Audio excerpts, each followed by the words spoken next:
Hey everybody, this is Chris Irwin, and welcome to the Rare Sense podcast. Today I'm speaking with Ben Bergeron. Ben is one of the most successful coaches in the sport of CrossFit, having led athletes to multiple world championships. He's also the founder of one of the most well-known CrossFit gyms in the country, CrossFit New England. I wanted to talk to Ben because so much of his coaching methodology is about mindset. It's a huge component of his two books, Chasing Excellence and Unlocking Potential, as well as the content he puts out at comptrain.com. During our conversation, Ben and I talk about mental capacity, the spectrum of mind fitness from victim to warrior, adapting the elite athlete mindset to everyday life, the futility of anger, and other topics. Ben is a longtime friend, and it was great catching up with him on these subjects. Remember that none of the ideas expressed here should be construed as medical or psychiatric advice. They are not intended to diagnose or treat any condition or disease, and nothing I say represents the official position or opinions of any organization or persons outside of Rare Sense. If you suffer from a mental or physical disorder or illness, please seek assistance from a licensed professional. Now, without further ado, here's Ben Bergeron.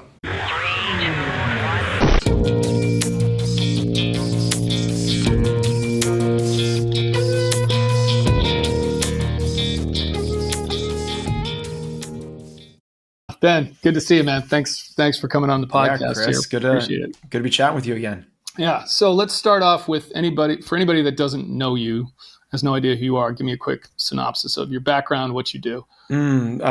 So I'm a coach in the CrossFit space. Essentially, I own a gym in Natick, Massachusetts, which you know very well, and I've been lucky enough to coach some high level athletes that have done really well in the sport. Beyond that, I'm a dad and a husband. Okay, but you obviously do a lot outside of that. I mean, I would definitely put you on a level above just your standard CrossFit coach. Outside of even just you coach affiliates, right? You talk to other people that run gyms.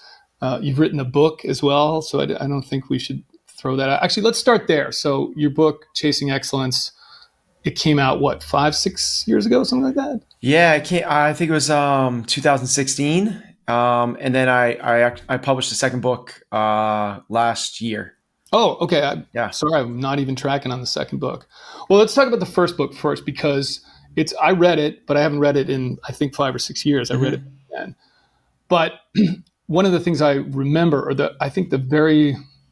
of the central points in it that I remember was this sort of setup of the CrossFit Games, elite athlete, Katrin, dealing with failure, basically, right? And not having essentially the mental tools to deal with that. If I remember this correctly, it was a situation where you'd done a lot of visualization, a lot of mental preparation for the event, but it was all positively oriented. So it was like, imagine winning the games and imagine crushing this event.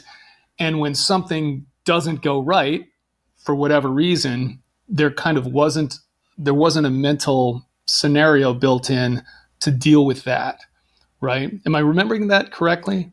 A little bit. So Okay. you're combining two stories, but yeah, we're really close. Yeah. Okay. So the story in 5 or 6 years. Yeah. So the story of Katrin is that she had been to the CrossFit Games twice and was a very average athlete. There's 40 athletes that go every year. She finished in the mid-20s her rookie year and her sophomore season. Her third year trying to go to the games, she had a complete mental breakdown. Had very little physiologically, a complete mental breakdown during a qualifier event for the games. She cried on the competition floor, and that kept her from qualifying for the games that year. That off season, she moved to Boston, worked with me, and that's when we kind of rewrote the way that she thought about competition. The second part of that story, what you're talking about in terms of the visualization, is the way that I started my career working with athletes, which was the way I learned about visualization, which is visualize yourself having the perfect lift, the perfect competition, the perfect public speaking event, the perfect ... And anyone that's been in any real world scenario outside of a vacuum knows that that's not the way it happens in real life. Right. So the second that something happens outside of the script, people are kind of thrown for a loop. And wait a minute, this isn't how I envisioned this going. And they're left with no way of knowing how to play the deck, the cards that had been dealt to them. So that's essentially what I learned from my earlier years of coaching athletes. And by the time Katrin got to me, I had a different way of approaching that. And that's what we worked on the next few years. And, I'm not going to say it's because of that, but she ended up winning the CrossFit Games the next 2 years. So what was the change then? How do you deal with that with athletes? Yeah, the first one is understanding reality, right? It's like, I don't care how much you want something to happen. I don't care how much you feel like you deserve something to happen. There is reality, which is actually going to happen. And reality very, very infrequently lines up with your expectations. So when reality presents itself, whether it's, in a competition setting where you get a bad call, the ref blows something, you make some mistakes and you're down early. Like, how do you prepare for those things? It's way more important to prepare for the challenges than it is to prepare for the sunshine, rainbows, and unicorns in the backyard. It's kind of, once you say it, it's kind of like, of course, obviously, in your background, you guys know this better than anybody. It's what happens when your buddy goes down. What happens when the helicopter crashes? What happens when things don't go according to plan? Well, as much as you want to analyze the situation beforehand, you want to prepare and have a strategy going in, you also have to be equally ready to improvise along the way. And if you're not ready to improvise along the way, you're stuck with this vision, plan of execution that isn't matching reality. We have to constantly be ready to expect, this is the cliche thing now, but it's expect adversity and expect to overcome it, because it's going to be there. And then if it doesn't come there, awesome, beautiful, amazing. Now, the one kind of, you have to put an asterisk next to this thing, because when you start talking about this, people go, so you're telling people to envision, having a crappy performance? That sounds terrible. Like, how are they going to? It's not that. It's the way Michael Phelps did it with his coach, Bob Bone, which is you visualize everything. It's not just visual. So you visualize the perfect race. You visualize getting off the blocks first. You visualize coming up in that first stroke being perfectly timed. You visualize the right number of strokes and the flip turn happening perfectly. You visualize all that. And that hopefully is what's going through your head when you're approaching the actual blocks and going on to the event. That's what you want. That's the videotape you want running through your head. But in the days, weeks, and months leading up to the event, it would be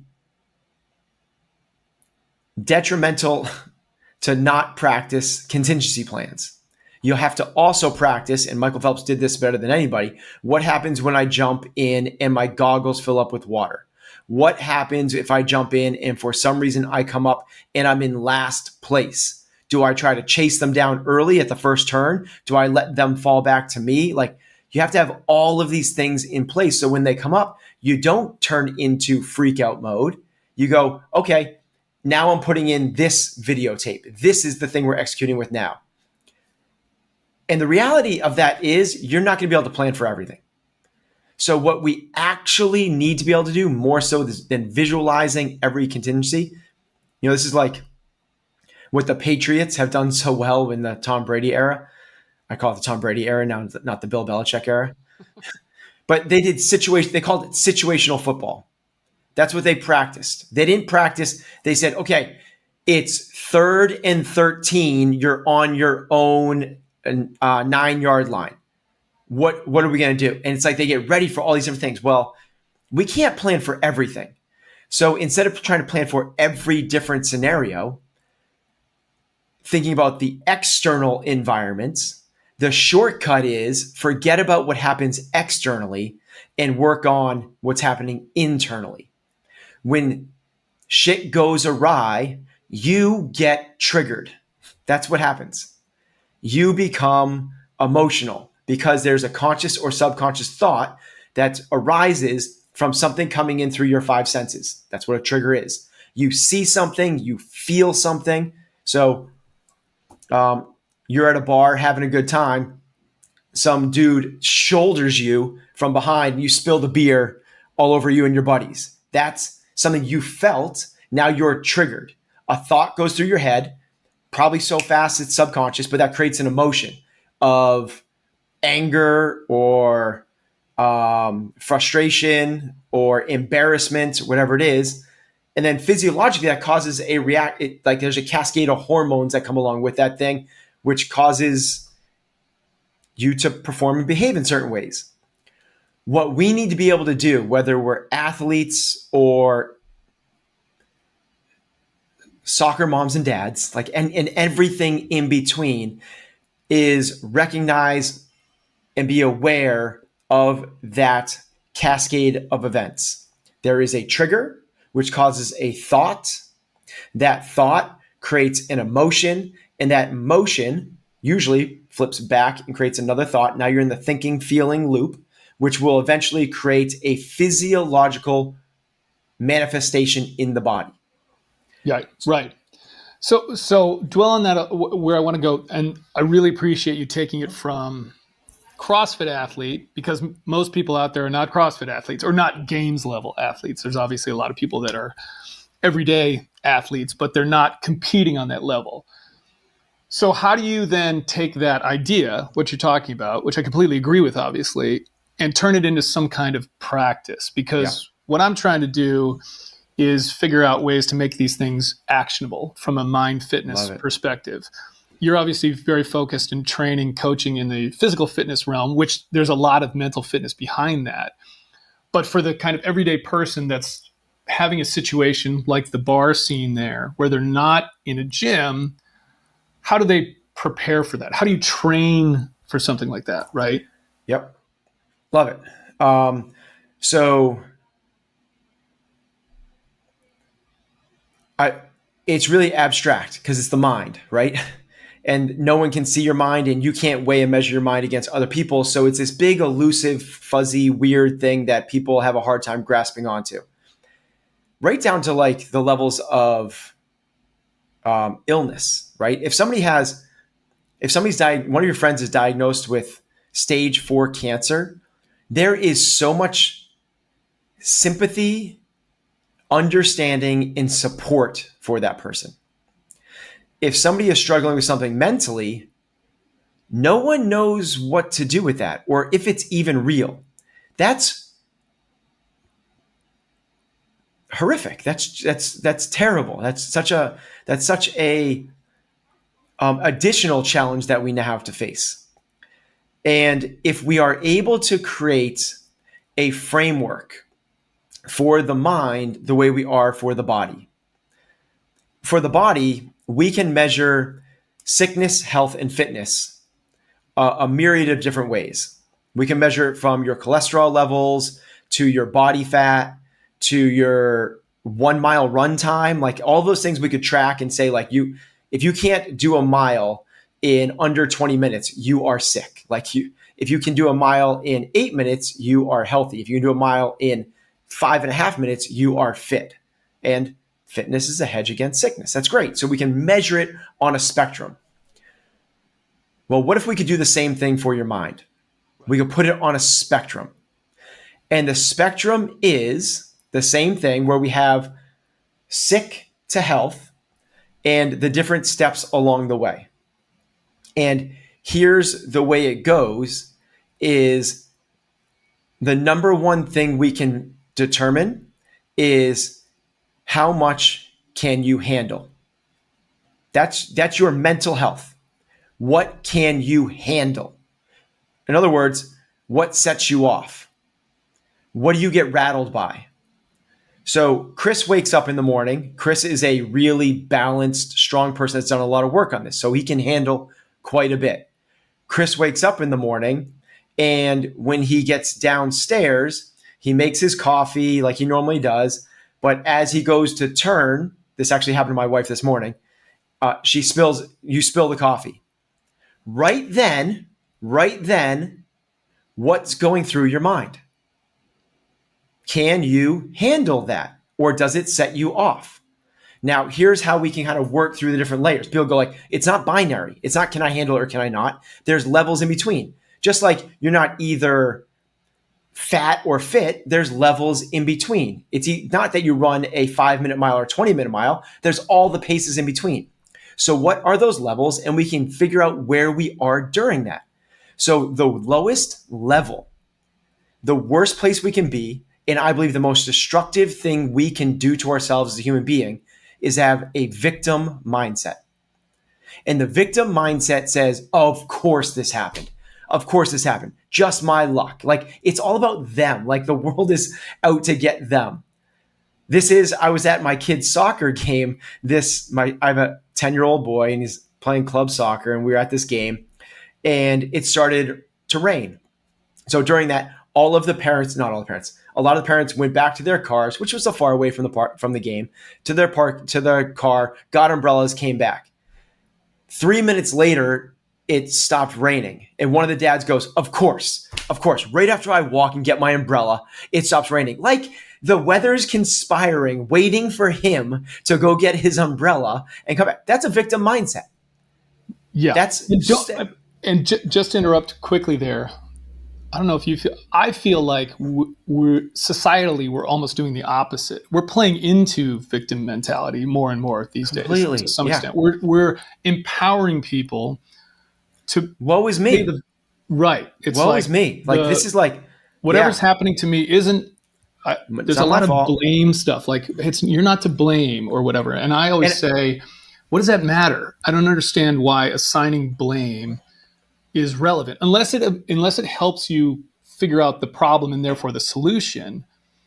This idea of you're not to blame, this is to blame, not really relevant as far as I'm concerned. And that, I think, really plays into exactly what you're saying, this kind of overall victim mentality. Yeah, and there's a big difference between a victim mindset and actually being a victim. We have to clarify that. There are victims in the world. There are people that horrific, unfair, things that you'll never be able to justify why in the world that happened to that person. That's a real thing. That's not what we're talking about, because some of those people don't have a victim mindset and can rise above those horrific circumstances. And that's the mindset is different. Right. But that's the exact point that I would make, is that even those people that are true victims, again, it doesn't matter unless you can use that somehow to improve your situation, right? Absolutely right. You can say, yes, I'm a legit victim, but what can you actually do about it? That's what you got to focus on, right? And I think the point you're making about the this kind of reactionary thing to things that are going on, and this is what I want to get back to this a little bit too, is the training that you can do to notice those situations as soon as they happen. Because for me, I would say the difference where I've started to make some improvements in this regard in terms of not falling victim to my own thoughts is through meditation, awareness, and just being able to recognize, even if it's not immediately, within 5 seconds, 10 seconds of having some kind of irritating reaction going, why am I doing this? Why am I having this type of situation? So I'm curious still, if you have specific training you do with people to get them better. So this is the training, but let me, so you have to, here's the idea. Here's what you have to do. Here is the training, and meditation is cool. Journaling is cool. Solitude is cool. Prolonged exposure to nature is, all of those things are tools, but none of those things will actually move the needle until you actually put it into practice in real life.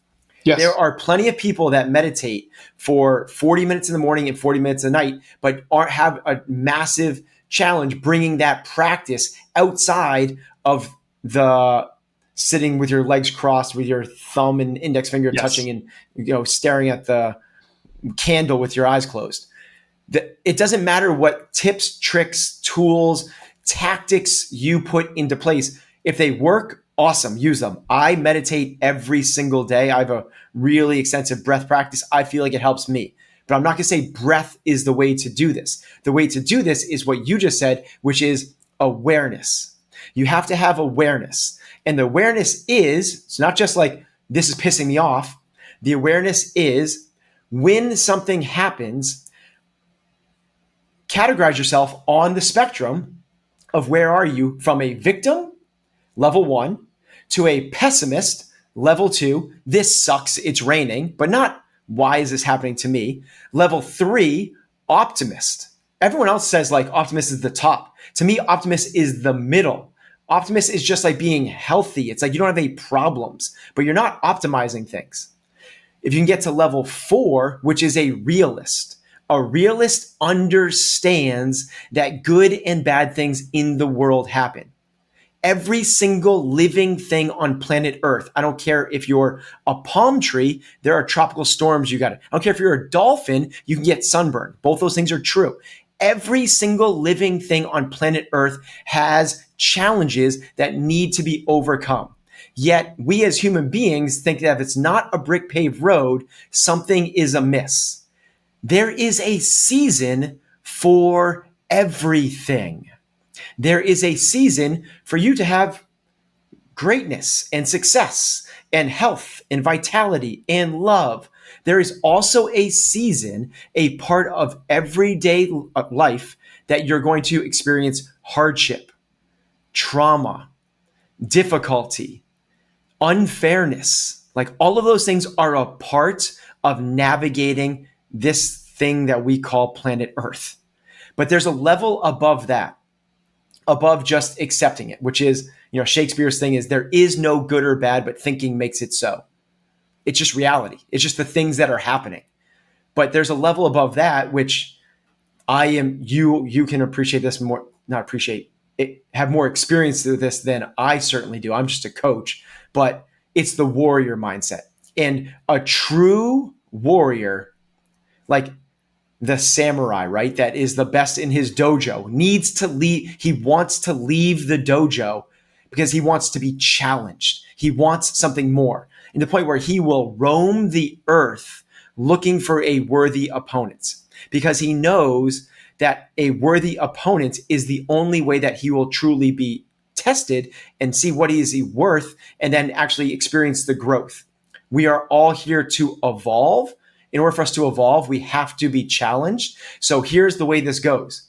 Something happens to you, whether it's spilling your coffee, you posting a picture on social media and someone responding like, hey there, chubby. Like, what is the thing that's going to set you off, right? Is it the guy in the bar that's going to bump into you?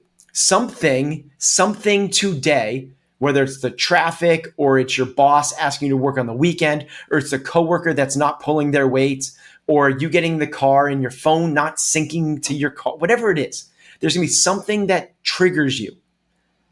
When it triggers you, where do you put yourself on the thoughts that are in your head? Now, this is the hard part. The thoughts in your head, where do you rank those? Now, that's hard because thoughts are fuzzy. You have 85,000 thoughts a day, whatever it is. So there's an easier way to figure out what is the actionable. What is the actionable that we're actually going to work on? And that is when your speech, your words matter. There's a reason they call it spelling. You're casting spells. Your words matter. So what we're going to do is recognize the sequence that your thoughts become your words and your words become your actions. Your actions dictate who you become as a human being. We're going to break that chain or have awareness of your thoughts. Of your words, because that's the manifestation. Basically, are you complaining, a pessimist? Are you saying, woe is me, a victim? Or are you trying to reframe things like a pessimist? Oh, it's okay. We'll do this. Or are you accepting reality? Guys, this is a challenge right now. Guys, our sales are down. What are we going to do about that? Guy bumps into a bar, not that big of a deal. Or are you a warrior where this happens and you actually get excited? You get excited about these things when you feel that thing happen inside of you. You feel the trigger, you feel the weirdness, and you get excited about that because, this is where the work happens. This is the practice. In the beginning, we'll only be able to work with small things, spilling coffee, traffic, stuff like that. Then you get to bigger things, baby crying in the middle of the night, coworker not pulling their weight. Then you get to the bigger things, friends gossiping about you behind your back. And then you get to the biggest things, dealing with illness, sickness, death, whatever it might be. Yeah. So two things I want to dig into a little bit. One is when you talk about this warrior level 5, seeking conflict. Can you just reframe that a little bit? Because the concern I have is when someone hears that is they think like, I'm going to go look for a fight type of thing, right? Which I don't think is obviously what you're saying, but just clarifying what that means a little bit in terms of what does that mean, right? Looking for conflict. It's not seeking conflict. So if I said that, I misspoke. It's definitely not that. It's when your stuff gets hit inside of you, when you get uncalm, when you get rattled, when you get anxious, when you get stressed, when you get nervous, when you get angry, when you get depressed, when you get basically an emotion that, if not tapped, will send you down the sewer cycle of thinking, emotion, where you get trapped in the sewer cycle of that negative spiral. When that starts happening, what's going on in your mind? Are you just letting the mind run rampant in chatter mode? Or are you popping up above that and going, this is my chance to work on this? Right. So I think that's the difference, right? It's the looking forward to the opportunity to work on that stuff, right? It's and you don't have to go pick fights because it's everywhere. That's right. And it's internal. That's the other point, is the challenge is an internal challenge. It's not an external challenge. And so it's looking for that opportunity. I know for my own meditative practice, things started to change for me when I think people's experience might be different, but mine was when I started a meditation practice in my mid 40s. It's boring to start, and you're kind of like, I don't know exactly what I'm doing here, or it felt like I got to get my meditation in, that attitude. And it wasn't until I started actually looking forward to it, where I sort of changed my approach to it of, okay, these next 10 minutes, 20 minutes, whatever, this is an opportunity for me to really work on this stuff. And the working on it isn't even trying to control anything or anything like that. It's an opportunity for me to be aware and notice what's going on in my own head.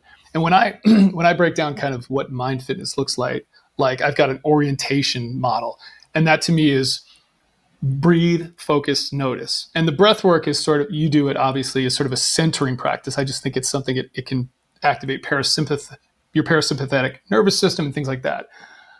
But once you do that, it's really just those two things. It's noticing what's going on and then focusing on something, and vice versa. I'm going to focus on my breath, and I'm going to notice when my attention goes somewhere else, or I start thinking some anxious thought, and then I'm going to try to direct my focus. And it's just a yin and yang balance battle between those two things. And then to your point, trying to bring that into everyday practice, which is really the critical piece. I say this all the time. Meditation, the 10 minutes I'm doing in the morning or later on in the day, that's great, and that has value. And there's scientific, ways that improves your brain, certainly. But it's then how you apply that to your everyday existence. And I'll give you an example that's in your world that I literally just realized maybe a year ago.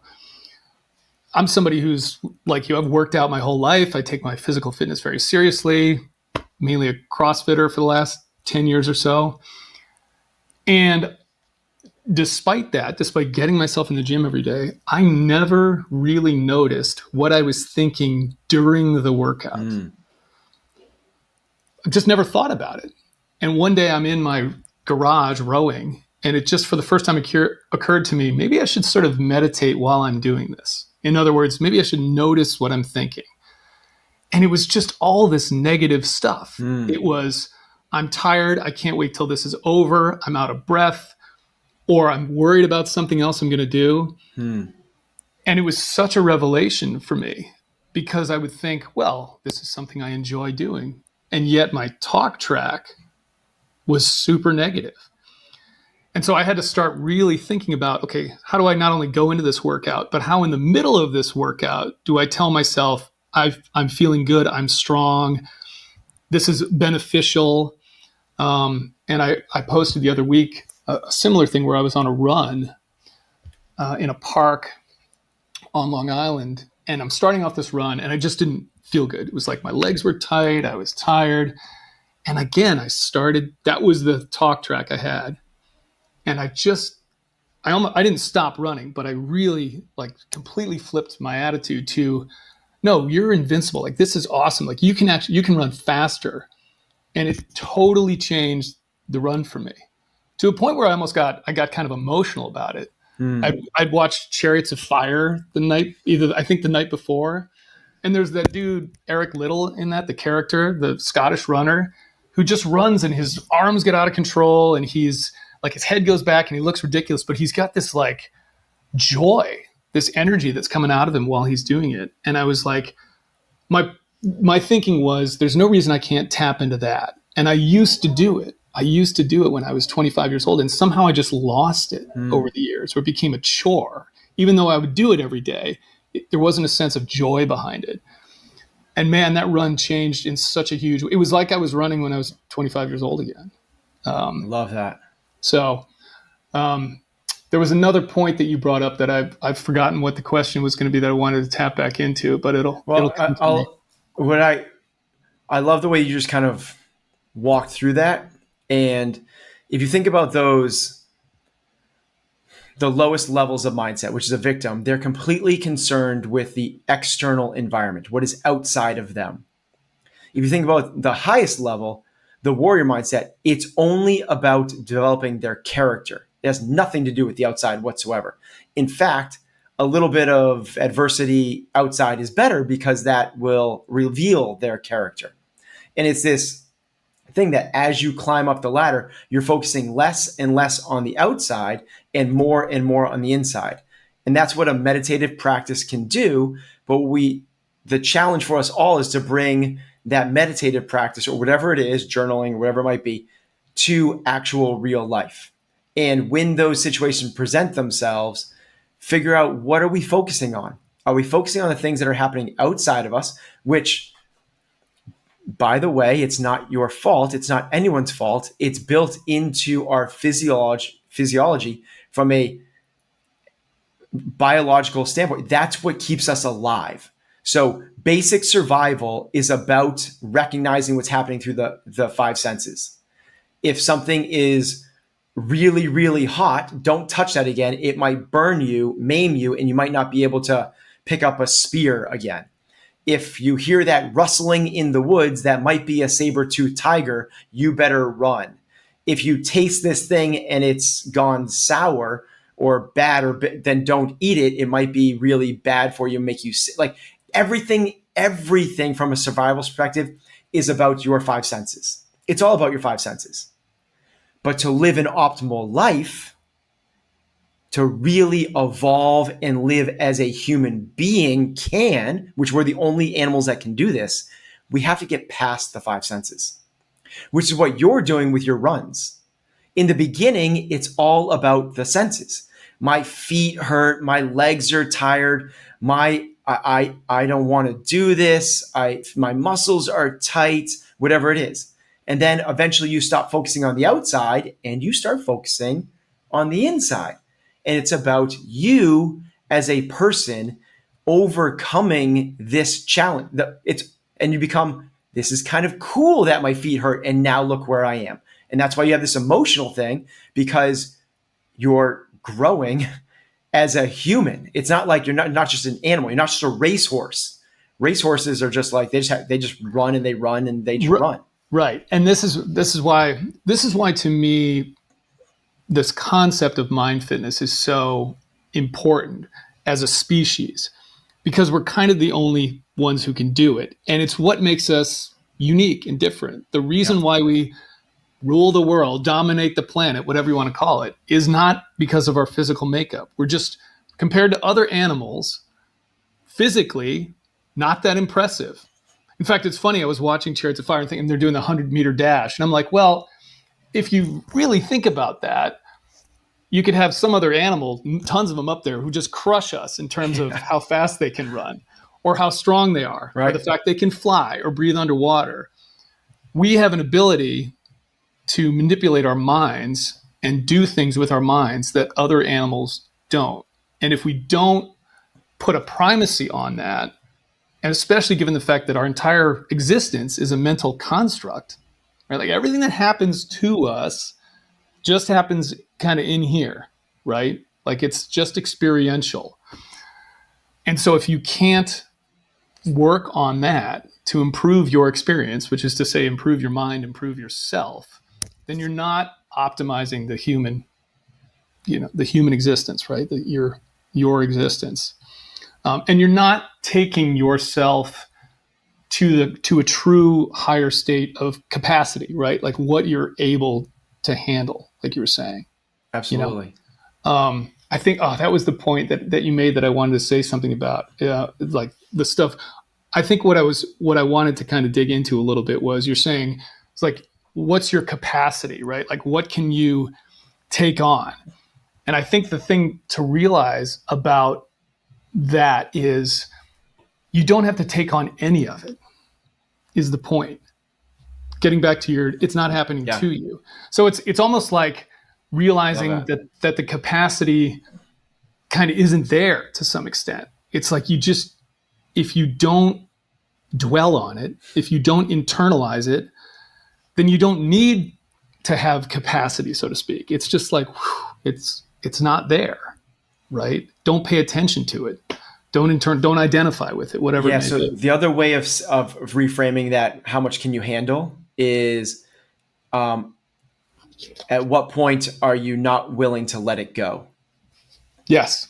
So if someone cuts you off in traffic, you're a pretty elevated being. It doesn't bug you, right? Like you can just, like, someone cut you off in traffic, you're like, whatever, dude, go do your thing. Like other people can't handle that. They can't let it go. And now they're like going to run up and like do the tailgating thing. They won't let that go. Well, that's a pretty low bar that you won't even let that go. Other people can't let go of the spilled coffee. They get enraged and now like, oh my God. And but other people there's other things, like you get a text message you're not supposed to, and you see your two best friends talking crap about you. That's a harder thing to let go. But can you let it go? Because you don't need to let that distract you. There's when your wife says something, a lot of people, I used to not be able to let go of the fact that whenever we would go away and we were packing, it would take my wife like the full day to pack. I'm like, I put stuff in a backpack and I'm throwing it in the car and I'm like, ready to go. And 7 hours later, she's still like packing. I couldn't figure out and I just realized that like, I'm not serving myself by getting all bent up, and it would frustrate the hell out of me to the point where like the next 3-hour car ride would be not fun and I eventually, with enough work, and honestly, it took years, which is a shame, but it took me years to realize like you just said, you can just let that go. Like you can just let that go. It doesn't need to be a thing that rattles you. It's all based on our mental constructs. There are things that have happened in our lives that have set this thing up, that if this doesn't happen on this timeline the way that you want it to, you should get upset. And that's just, it's made up. Well, and the other thing is that I think we don't realize immediately is it doesn't exist anywhere else. That reaction, that thought, frustration, literally is only happening in your own head. So good. Yeah. It's not a thing that's out there that you're right. It's a pattern of energy. I would say you're right, but it is a thing. But just like it's a thing, like there's a tree in the woods, we don't have to get like wrapped up about a tree. Just like there's a window in that office, you don't get freaked out about the window in the office. That thought that you have can just be a thing that we don't need to assign extra meaning to. We can just let it be its thing. Just like you said, it's not a physical thing, but right.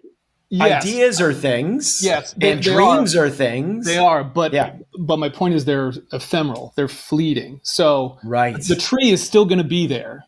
At least we think it is, whether you're looking at it or not.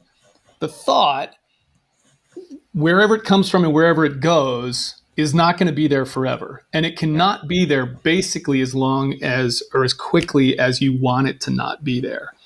And that's the difference in my mind, because every thought you've ever had has come and gone. Yes. And you can bring it up again if you want, or you can think something similar, but it doesn't, in the moment, you can get rid of it. And at that point, it's gone.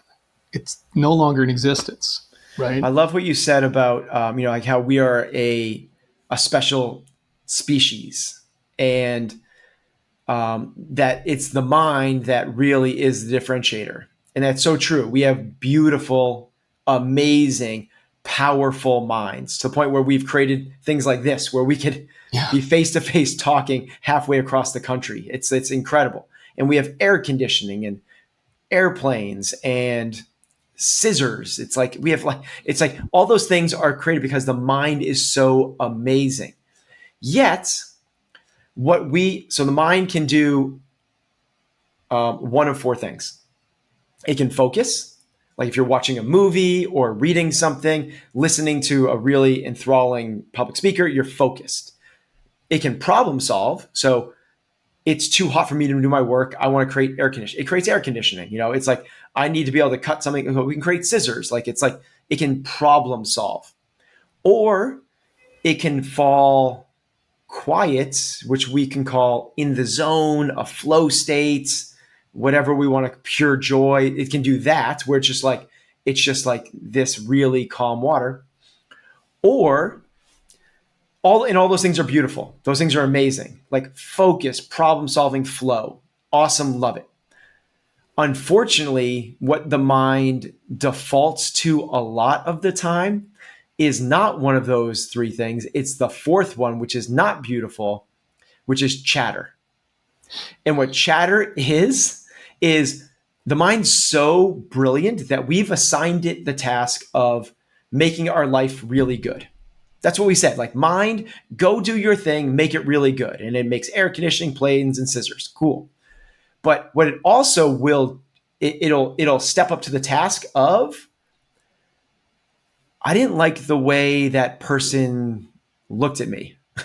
And it will you ever have a conversation like this podcast, and we're having this great conversation. And then right before we click off, I say something dumb, right? Or I click off by mistake in the middle of, and I'm like, oh, I didn't mean to say, and now oh my gosh, now Chris is going to think that I'm a total DB, and what does he think this? And I'm just going to ruminate and chatter about that in your mind's trying to solve for something that it doesn't need to solve. Right. This is the whole deal.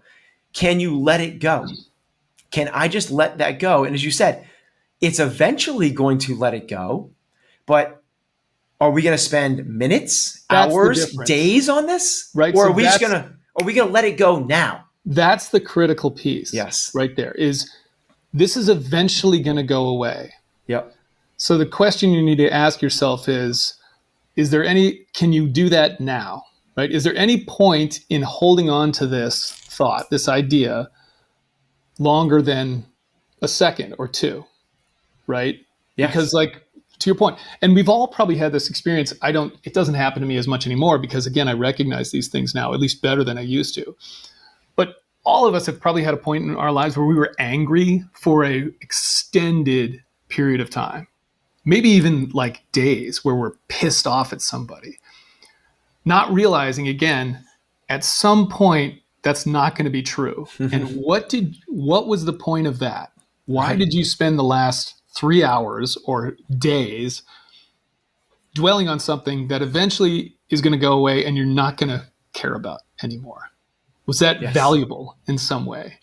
Now, I'm not saying anger can't sometimes be valuable. Maybe it can. Maybe it spurs you to action. Maybe it makes you turn over a new leaf or something like that. Or maybe it opens up a conversation with somebody that needs to be had. That can certainly be the case. But by and large, it's pretty useless unless it's, again, truly solving a problem for you or for somebody else. Can you talk a little bit? I'm just curious, when in your life, as an adult, as a dad, as a coach, you started adopting some mind fitness tools, meditation, breathwork, whatever. And you mentioned I'm just curious what your practice is, on a day-to-day basis. What do you do? Yeah, so I'd say it's kind of ramped up. As a kid, I would say that I was just optimistic, right? I was one like, it's going to be good. Life is good. Like, we're going to be okay. Like, I would just spin things positive. Um, and then I started reading like Ray Dalio stuff, which is like, Yeah. just extreme realism. Like, so I became like that. I was like, oh, I'm going to embrace realism, be an extreme realist. And then, recently it's been more about I don't even like using this word because it often pigeonholes, but it's like more of a spiritual practice, I guess. I've been reading a lot more that type of stuff. It sounds, but my actual practice, if there's so, I have a pretty good morning routine, which is I wake up pretty darn early. I read something spiritual stuff, and I mean like it's anything like Bhagavad Gita, the Yoga Mm. Sutras, stuff like that. Eckhart Tolle, whatever. And then I'll journal about it. Then I do a sauna and a cold shower. Then I do yoga, and then I do pranayama breath work, and then I go and do a CrossFit workout, and that's my morning 5 or 6 days a week, except for when I travel. Okay. Is there a meditation piece to that? A truly Yeah, just the kind of prana. Yep. So the pranayama leads into meditation. got it. Yeah. Okay. So Okay. pranayama, I started off with like I got kind of tricked into meditation a little bit. I started doing Wim Hof breathing because I thought it was Yeah. badass, and it was cool. But the Wim Hof is just like it's a hack because it just gets you in a really deep meditative state super quickly because of the really deep O2 CO2 exchange that's happening in the body, and it puts you in this very parasympathetic state where you're in complete rest, relaxed, rest and digest, and it allows your mind to not be freaking out about all these things that would be on the sympathetic side, Yep. things that would trigger you or anything else.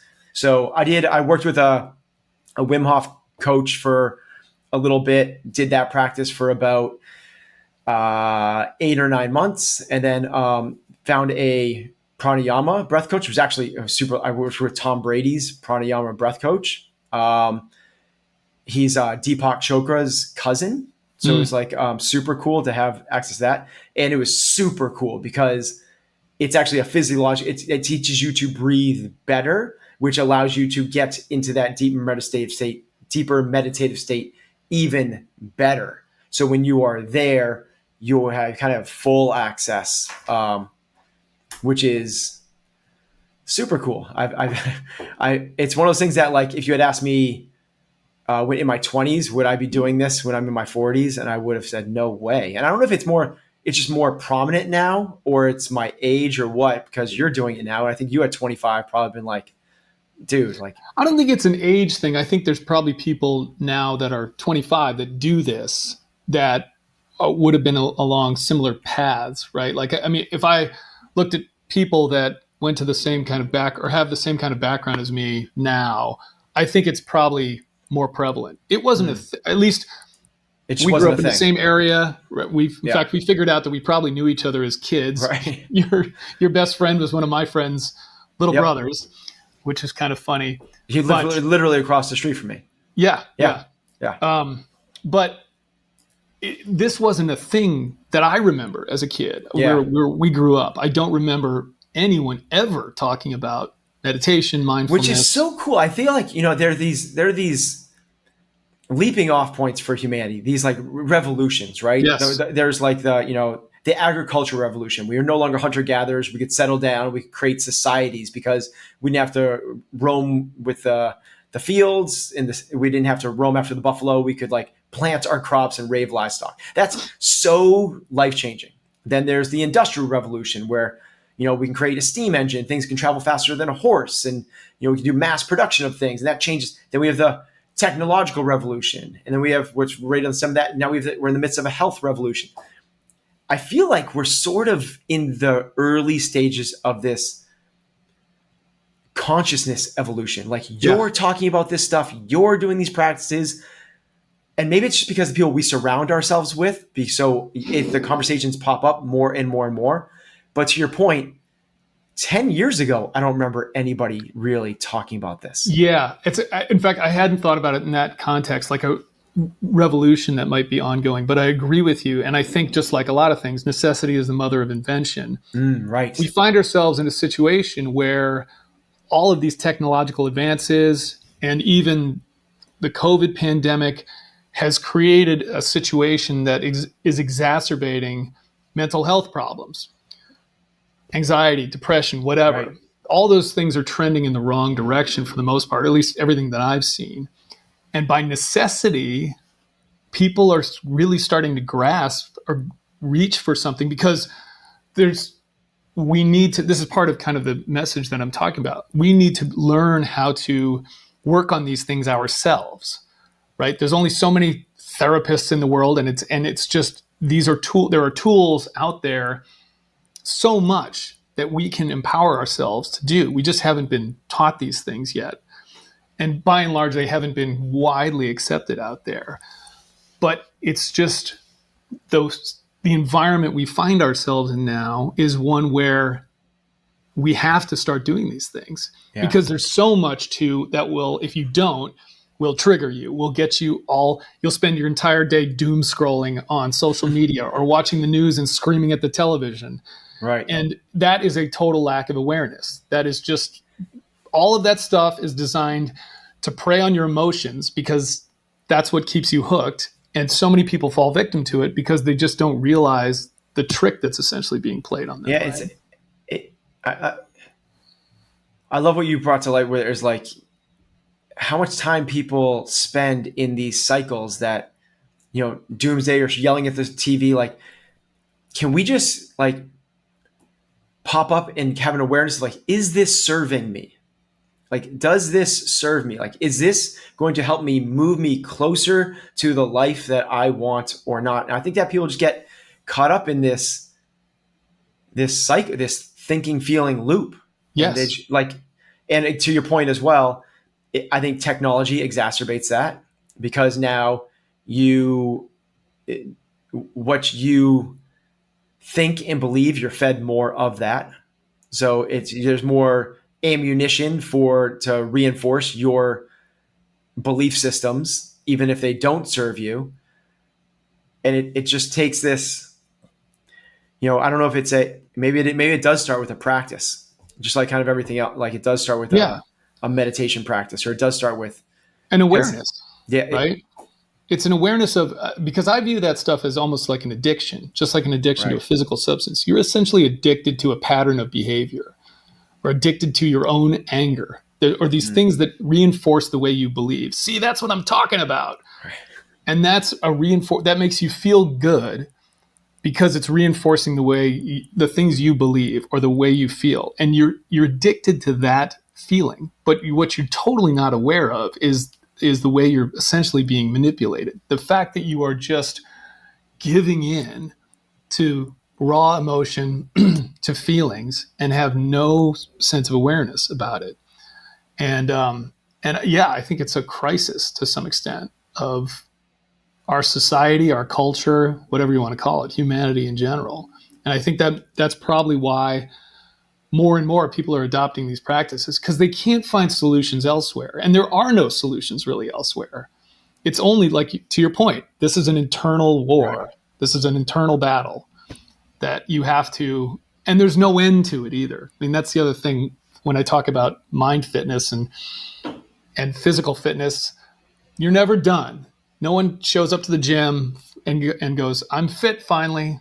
Well, I'll see you guys later. That's like Seinfeld's thing. Did you ever see Seinfeld's thing? He's like, you see these guys are so fit in the gym, and you're like, what are you doing here? You're done.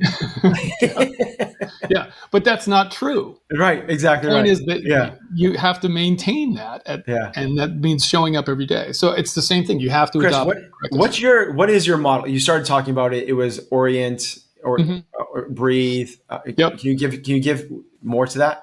Yeah, absolutely. So the first thing is just recognizing again, that it's a spectrum, just like the physical fitness spectrum you talked about, from severe mental illness, whatever that looks like, to kind of enlightenment or contentment, whatever would be exactly on that end. And the fact is, that's not a yes, no thing. It's not one end or the other.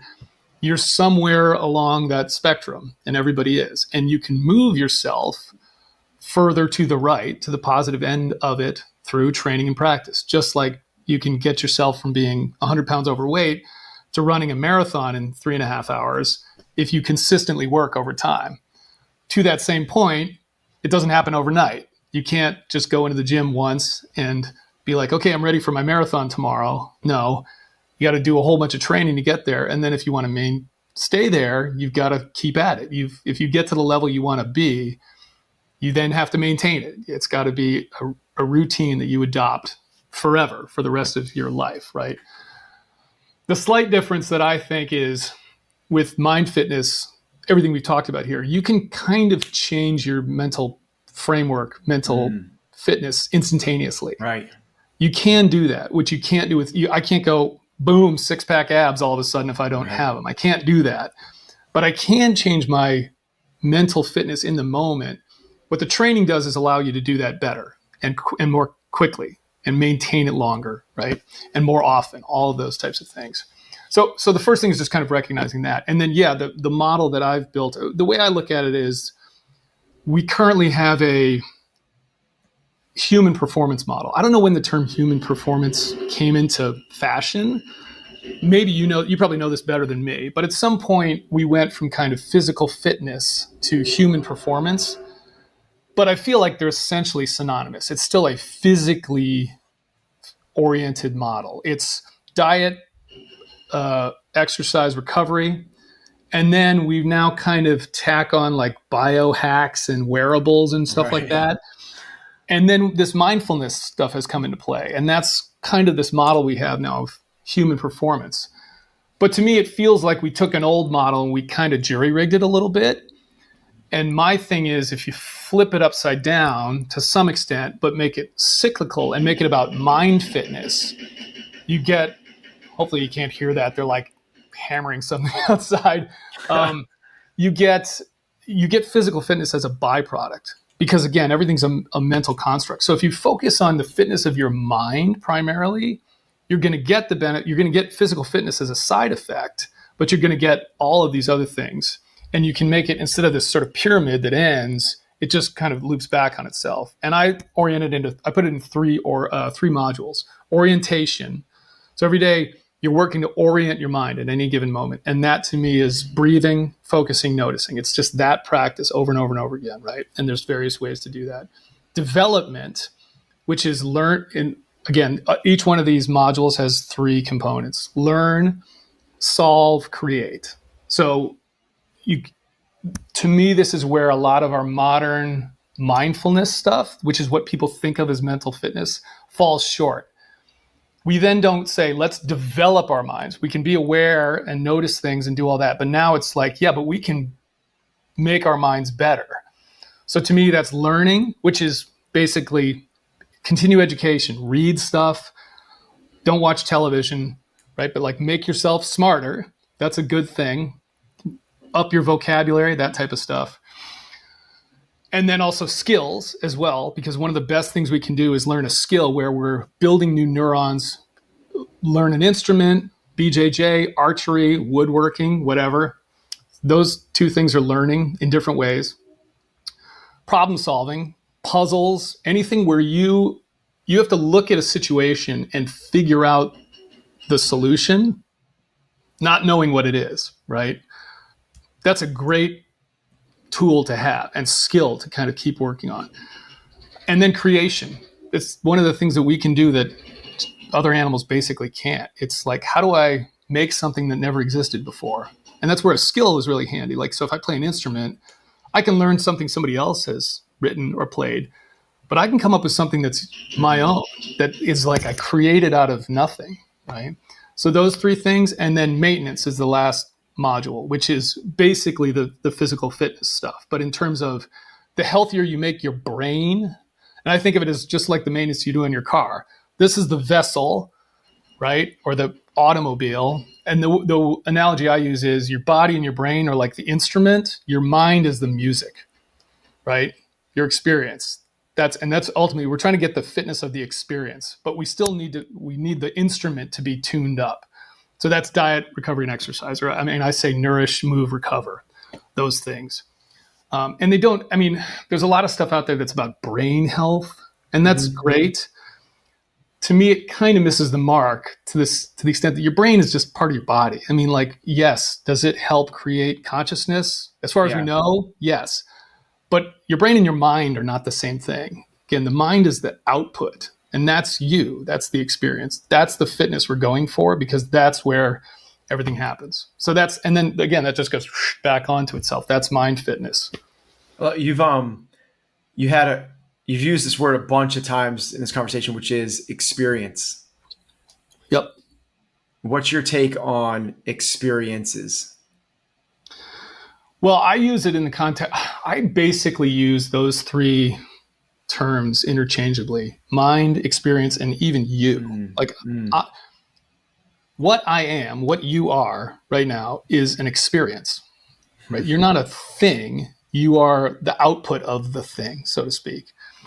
And that output only exists in the moment. There is no past you, really. There's no future you. Anything that happened to you in the past doesn't exist anymore. To me, what your experience used to be is as extinct as dinosaurs. It's just not, it doesn't exist. You can't find it. You can't point to it. Only thing that's relevant is the current state, just like music, right? Someone's playing guitar, the music's coming out of it. The notes that happened 10 seconds ago no longer are in existence, right? The experience is that song in the moment as you're hearing it. And so it's all about optimizing that, because again, I use those terms completely interchangeably. Experience, mind, you, it's all the same thing.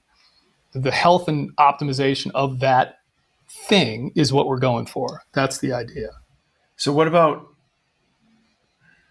you've had some of the, I don't know any of the specifics, but you've had some of the more radical, gnarly, extreme experiences probably than that people had than a normal person would have. Mm-hmm. How do you feel like are those just gone? Are those just, and as a follow-up to that, should we be seeking out certain types of experiences if we can, where do you take on those two things? Well, I would say on the first question, yeah, they're gone to the extent that you can let them be. They are. They don't exist. So this is a thing I had to learn on my own. I had stuff that I dwelled on, that I told stories about, that I had beliefs about. And it wasn't until I realized through some various work that I did, that there was, again, the only place it existed was in my head. And I was telling the wrong story about these things. I was framing it in a negative light. I was beating myself up about things. But it's a point I kind of made earlier, right? You think that there's something out there that's still impacting you. Right. But it's not. It's only in here. And you just don't have to do that. That experience is, you might have take a positive, what we would think of a vacation or something, right? You've got photos or a video of it or something like that. So yeah, can you bring that back up? But the experience itself is over. It's gone. And you just don't have to spend any time on it. That's a tough thing for people to figure out. That's why I love that. It's a very freeing concept. Yeah. Right? Yeah. And I think that's what we should all be seeking for, is ways to just live freer and freer. And I think that the biggest confinements that exist are the ones that are the structures that we create that aren't real. Yeah. And I'm going to respond to this experience because of the way that my past has conditioned me. I also think that we spend and I know this is true with me and not so much anymore, but we spend so much time thinking other people are thinking about us. Yeah. And that winds us up. We think, we worry about not what other people think about us, what we think they think about us. That's where our mind goes. And so if there's some place where you faltered or you screwed up or whatever, or you embarrassed yourself or you didn't make the CrossFit Games, a lot of the judgment you heap on yourself is what you think other people are judging. You think that, and they're not. And it took me a long time to figure this out. Nobody thinks about you. So two quick quotes that I've heard about that. The first one is Winston Churchill, who said, in your 20s, you're ultimately consumed by what other people think of you. In your 40s, you stop caring about what other people think of you. And in your 60s, you realize no one was thinking about you anyway. That's right. That's right. And then the other one is, I am not who I think I am. I am not who you think I am. I am who I think you think I am. That's right. Yep. And it's this idea that we're all, and this is, again, it's a good thing that we all do view because it gives meaning to our lives. But there's 7.5 billion people on planet Earth. Every single one of those people is the star of their own movie. Yep. And everyone else is the extras. I take it back. There's a few dozen or a few hundred extras, and most don't exist at all. Like, we don't exist. This is not a negative concept. This is a freeing concept. We don't exist in 99.999% of the world's population, like in their mind. We just aren't there. We have our very small movie that's playing out for us that we are the star of, and our family are the co-stars and our friends, and then there's the extras, but it's just all these individual movies. Right. Right. It doesn't, we love to assign extra meaning to these events that are happening in our lives and say that, and to your point you said earlier, is like, we get all worked up to the point where we might be angry for days, only the point to let it fizzle and it goes away and it's nothing after a while. And you know, if you're not going to remember this, if you're not going to be worked up about this in 5 years, why are you spending 5 minutes on it now? That's right. And you hear a lot of people say, you can't care what anyone else thinks about you. I think that's mostly true. You shouldn't care what most people think about you, and also realize they don't think about you and it doesn't matter. But do I care what my wife thinks about me? Yeah. Do I care what my kids think about me? Yeah. Do I know what they always think about me? No, I don't.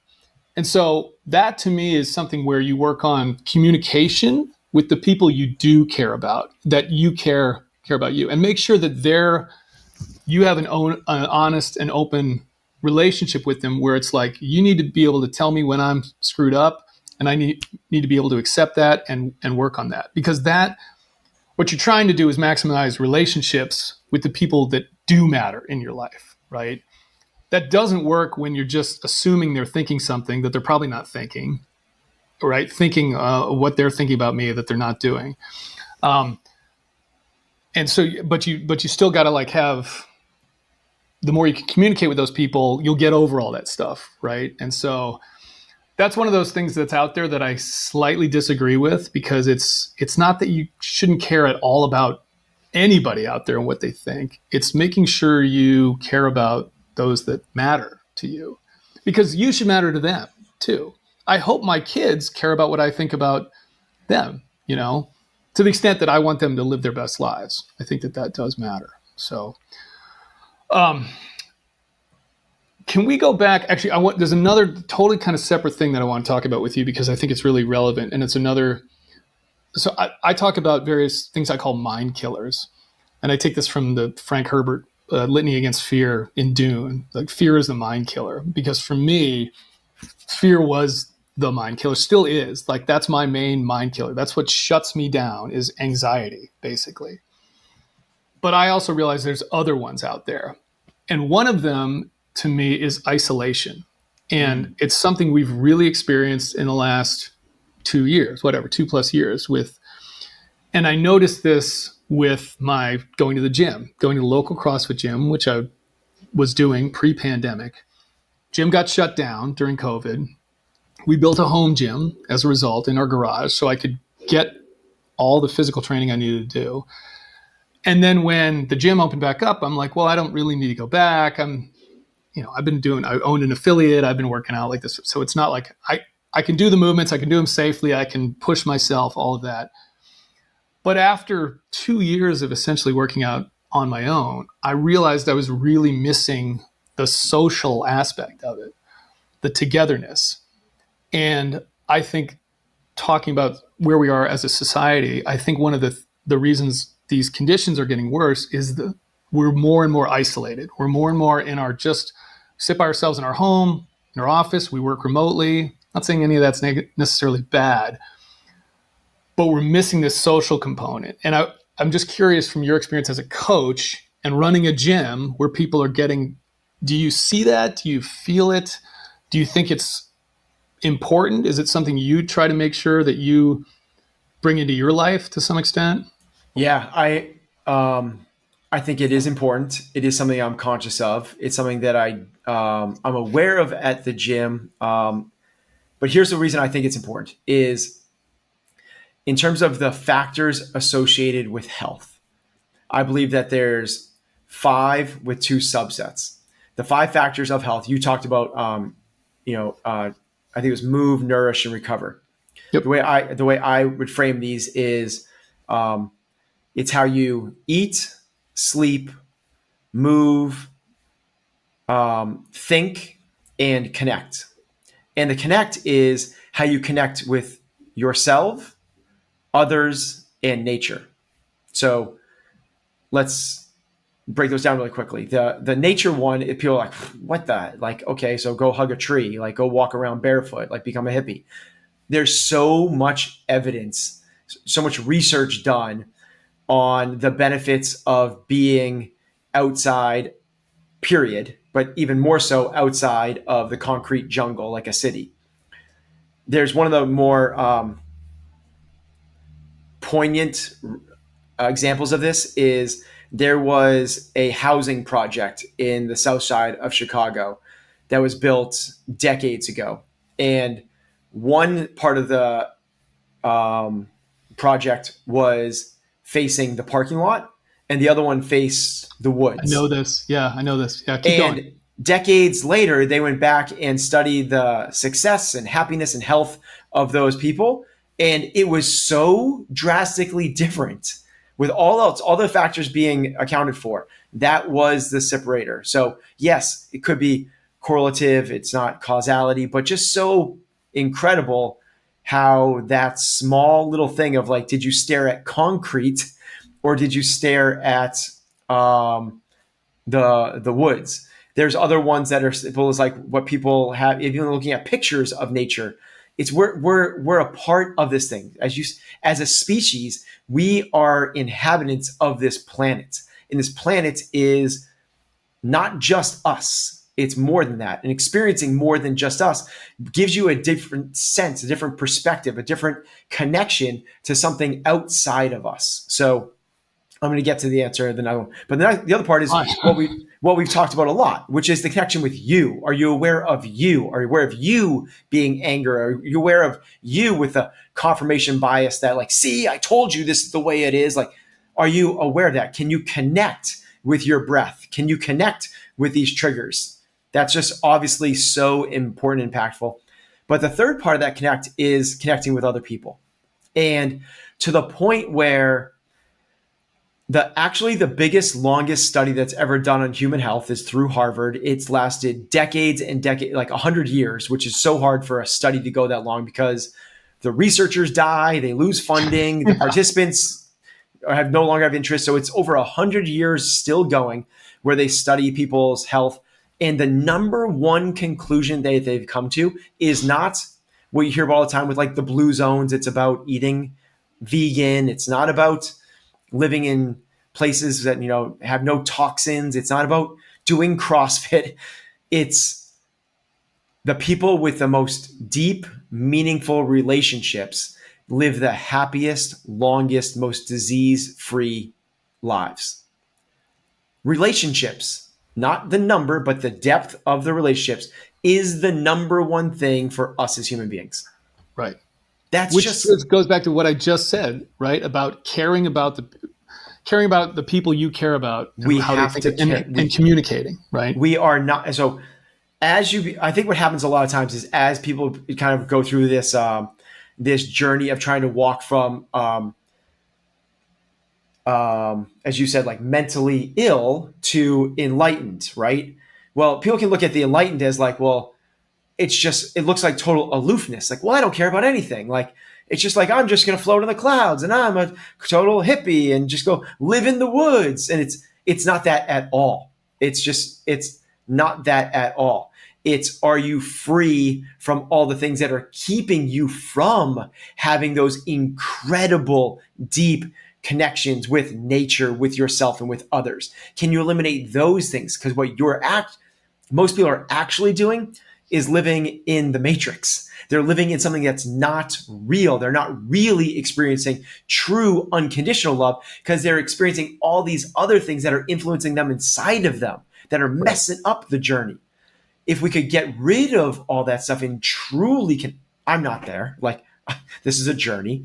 But of course, if we could, this is the pursuit, right? This is what we wake up every day striving towards. Is, can we get rid of the junk, the baggage, let that shit go so we can truly experience, as you said, not something that, don't continually experience this thing that isn't real anymore, this memory, but truly experience this moment, the only thing that actually is happening right now. We're playing the music now.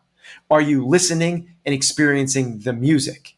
Because the notes that were played 5 seconds ago aren't playing anymore. And this brings up a point. One of the things I talk about as well is this trend of self-care, right? And people feel different ways about this. There's people that are, hey, anytime you feel something, you got to go sequester yourself and work on yourself. And then there's other folks who are like, your grandfather never had self-care, like just suck it up, that type of thing. That's, as we tend to polarize just about every argument out there. And my thing about it is I don't like the term, because in a world where we are more and more isolated, what we're saying is the solution to some extent is more isolation. It's work on yourself, right? Do that. Hey, you're feeling anxious to whatever you've got going on. You need more self-attention, where I think, okay, sure, there's some of that you should be doing, some of this meditative practice. But maybe you should just get together with some friends and go hang out. Because the more I thought about it, a friend of mine brought this up, was like, well, yeah, your grandfather actually did have self-care. He had his bowling league or whatever that he did every Tuesday night, or your grandmother had her bridge club, or those types of things, which they were social activities where you got together, you bullshitted, you got stuff off your chest, and it was a way where it just didn't hold everything in. I think your point about the blue zones is a great one. I don't have any data, but I always think that exact same thing, which is when people talk about blue zones, they always focus on food. Yeah. And my thing is, okay, there's a lot of other variables at play there. And when I've been to some of these places on the Mediterranean, these people are social at night. They hang out and like they drink wine and stuff like that. And they're doing it. So there's a lot of things that by pure food standards probably aren't the healthiest, but they're doing other things that are bringing joy and uplifting their experience. And I think that's such a huge piece to it. It's such a good point, because what we haven't really talked about is we've talked about just like there's the mind and mind fitness, and then there's the body and there's body fitness. But it's the interplay between the two that actually creates the health. And to the point, there's the trillions of cells on your body. Each one of those cells is trying desperately to interpret the environment so it knows what to do. And if it's receiving signals that, hey, things are cool, things are chill, just do your thing. Then it goes and does its thing. But if it gets a signal like, whoa, all hands on deck, we got some shit to deal with, it's not going to go do its thing. And this is like sign. So go do your thing. We're cool. We're chill is the parasympathetic nervous system. Rest and relax. It can actually happen.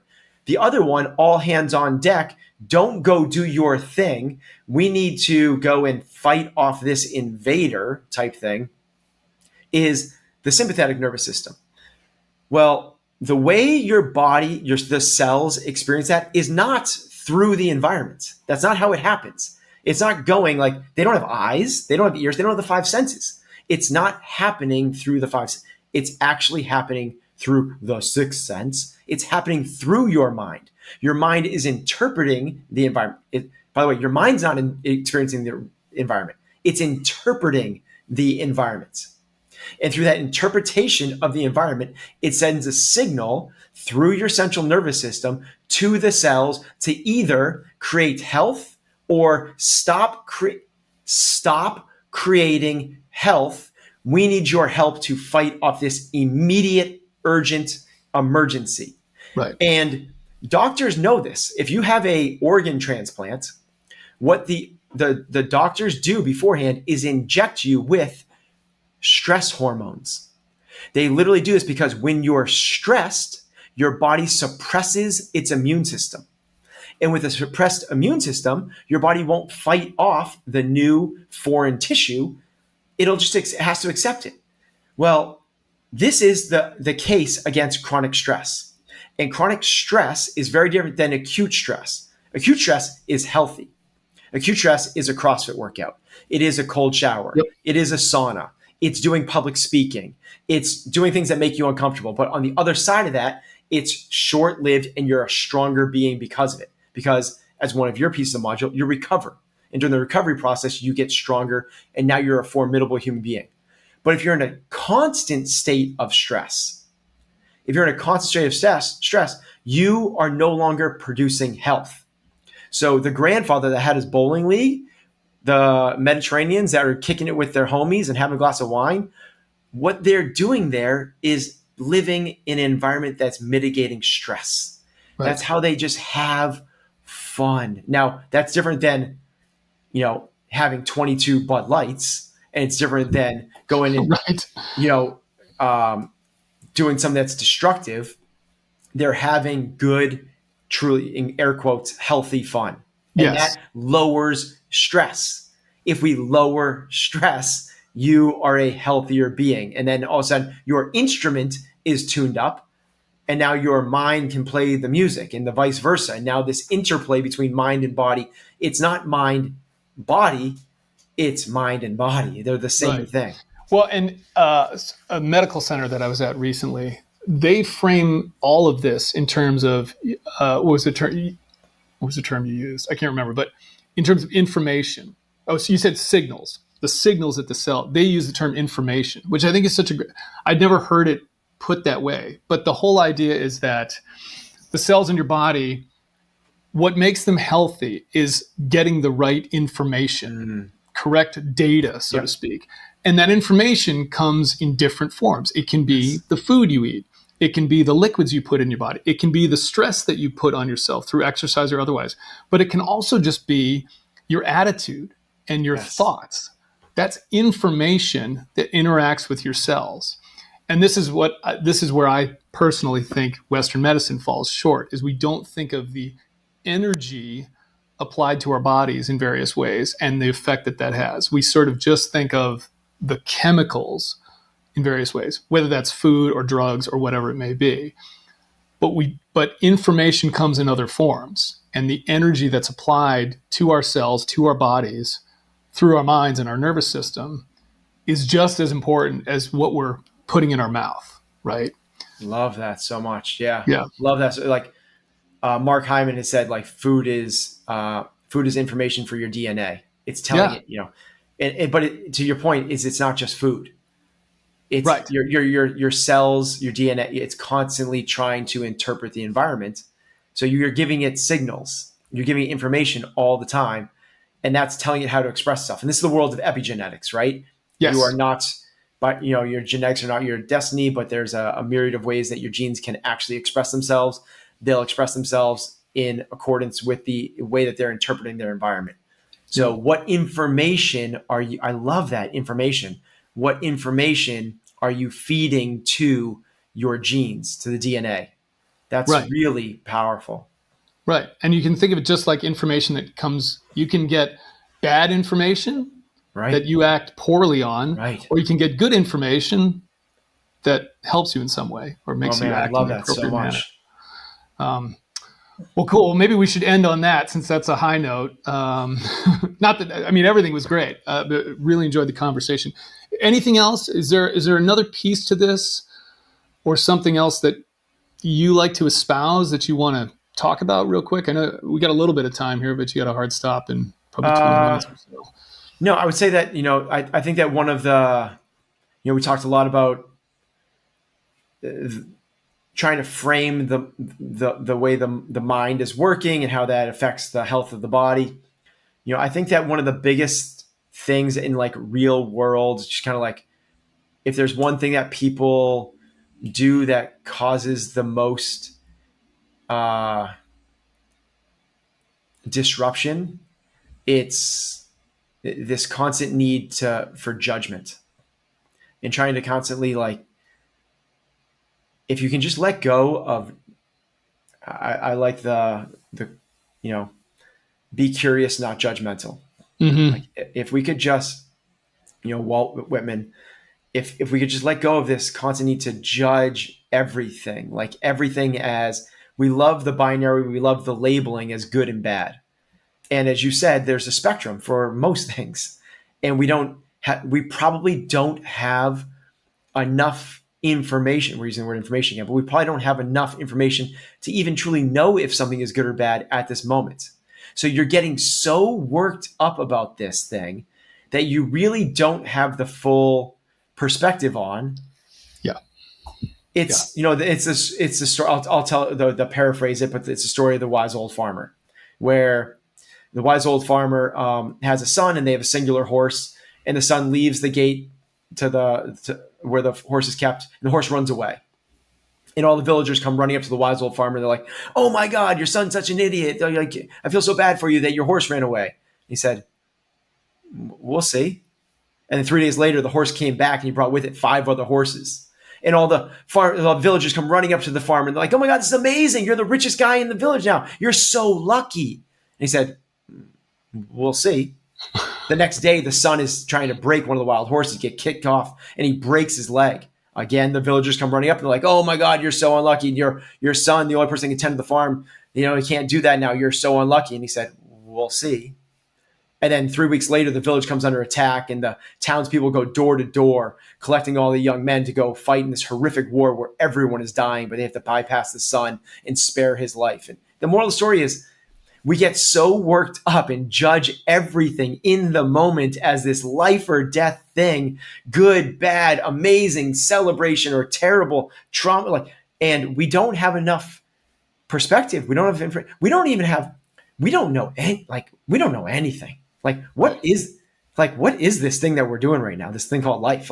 We don't have any clue as to what this whole thing actually is. Yet we get worked up because, the stupidest, smallest little things. Yep. Your best friend invited someone else to the ball game instead of you. And oh my God, it's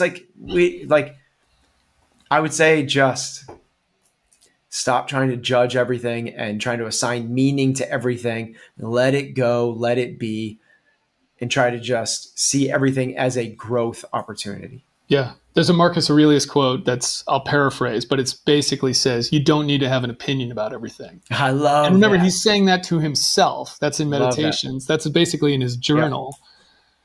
Yeah. And I wish we would take that into practice. Last night I was having a conversation with people, and we were talking about San Francisco, some folks from San Francisco, and we're talking about the homeless thing. And I just said, I don't have an opinion on it. To your point, I don't know enough about it. I'm not going to sit here and say I know how to city plan or I know how to solve that kind of a problem. And it's not something that I need to spend any time on. I'm not saying it's an issue for certain people that needs to be dealt with, but it was like, there's no reason for me to take that issue into my life and make it part of something that's winding me up for some reason. I'm just going to say, I don't have an opinion. It's not value And that extends to things that have happened directly to you as well, right? Like you get fired from your job. Like that's an easy, like, of course that's terrible. Like, of course that could set up the rest of your life to be so much more magical than it would have been in this job that you probably didn't like anyway if you got fired from it. Like, so I just think that we can stop trying to judge everything. Stop trying to judge your own performances. If we all want to be, you've used the word enlightenment. It's popped up a couple of times, but to me, that's like what a flow state is. A flow state is where you live in the present moment with open-mindedness and non-judgment, which is what meditation is supposed to be a practice for. Meditation is supposed to be not, can you think about nothing? That's not what meditation is. Meditation is, can you just not assign extra meaning to your thoughts as they come in? And as they come in and you don't assign extra meaning to them, they stop playing the chatter thing. The chatter goes away because the chatter is essentially like an annoying toddler living in your head. Like Chris, hey Chris, we got to fix this. Chris, we got to do this. Chris. Right. And how do you stop an annoying toddler? You ignore them. There's only one way. You don't rationalize with them. You don't try to have a conversation with them. The only way to get a irrational, hyperactive toddler to be quiet is to ignore them. And that is what we do with the chattering mind. You let the mind have it, do its thing, but you go, there you go, mind, doing your crazy thing. I'm not going to get involved in that. And you're trying to just let it chill out a little bit while you sit over here. So last thing here, one, real quick, your new book or your second book, give a quick overview of that, because I wasn't aware of it. I haven't done anything to promote it really. It's which I didn't do for the first one either. I'd rather just kind of let these things do their thing. But it's called Unlocking. So first one's Chasing Excellence. Next one's Unlocking Potential. And it's a story of the business. So Chasing Excellence is about coaching and building athletes. This one's about business and building teams. Cool. It's leadership. Okay. From a business perspective. And is it geared towards affiliates, gym owners, or it's anybody? Told through the story of running my affiliate and programming company called CompTrain. So that's the backdrop, that's the story, but the lessons are it's really about entrepreneurship. Cool. Where else, if people that don't know you and aren't following you want to find you on the internet or on the web, where should they look? Yeah, I would say I don't even like to give out my Instagram. I don't think people should be on Instagram, so I don't even say that one anymore. But comptrain.com is the business, and there's a lot of stuff that we kind of drip out, like in terms of mindset through that. Okay, cool. Ben, thanks, man. Really appreciate it. Good to see you as always. Always, Chris. Yeah, man. All right. Thank you. Thank you.